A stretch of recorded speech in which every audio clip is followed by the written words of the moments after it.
When they decide to go down against Israel, that'll be the biggest mistake they've ever made, because Israel has one thing that they don't have: God. If you study the Quran and Mohammedanism and study the Bible, you realize that he didn't get very many original ideas. I know they were satanically inspired, but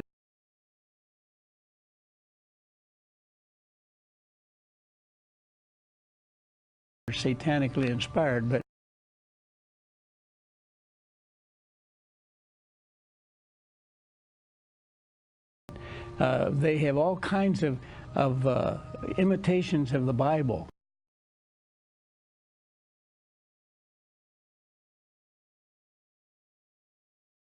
The head mogul at Iran, the premier, he thinks he's the John the Baptist of the Arab world. He's heralding getting all these people together, and he's actually the forerunner of the imam of the 12th century that fell down a well or somehow vanished, and they thought he was going to come back, and they imitate the story of Jesus Christ. I think it's interesting that after Rosh is referred to, which can be almost indisputably proven to be Russia, then you have the Persia.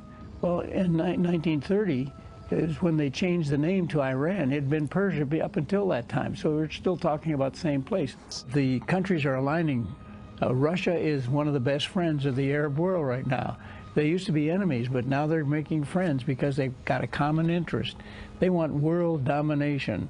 I guess the Russians have made them think they can trust them, and the Arabs think that they have convinced the Russians that they can trust them, but I wouldn't trust either one of them. But it's going to be interesting to see how these two get together and go down against Israel, and then the world abandons Israel, and only God can save them.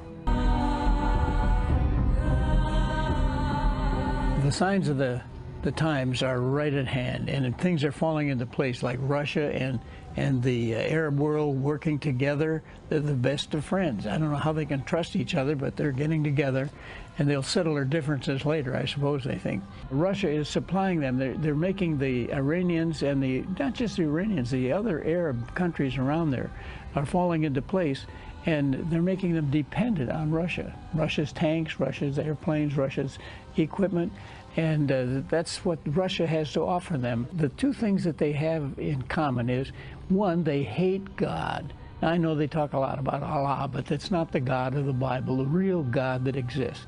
And so they have that because Russia's an atheistical country, at least the government is. And they also hate the Jews. They have an unnatural hatred for the Jews, just like the Old Testament said they would in the last days. You'll have all this hopelessness seen in the homes by TV of the Israelis, and then all of a sudden God gives them victory.